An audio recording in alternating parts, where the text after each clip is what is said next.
আমি আজকে একটা জিনিস দেখলাম আপনাকে, প্রবাস জীবনটা যে আসলে কষ্টের তা বাস্তব প্রমাণ আমি আপনার দেখাম। এই যে আমার সামনে একটা লোক আছে, দেখতে পারতেছেন। আমি সুপে চাপে যাবো, কথা বলবো। হ্যাঁ কে রে? হুম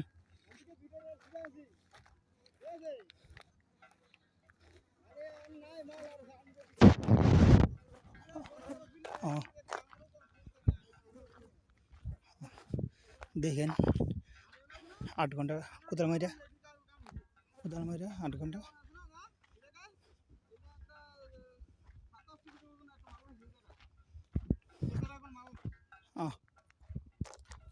দেখেন সব সব দেখেন। ও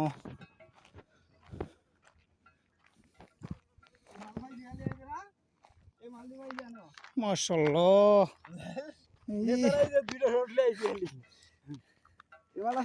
ও মাই গুডনেস। মাল বাড়ি অনেকে লোয়া না। হ্যাঁ সম্পূর্ণ লোয়া। হ্যাঁ এই জানো এনা আছে না, বললো শুরুতে আনে ভাইছি, তাই এনে ভাইছি আমি কি তাই অন্য মতো গেছে ডিবে আনিকা অনেকে আনতালাম না, খালি দুটো রস শুয়ে আনলাম আর কিছু করতাম না।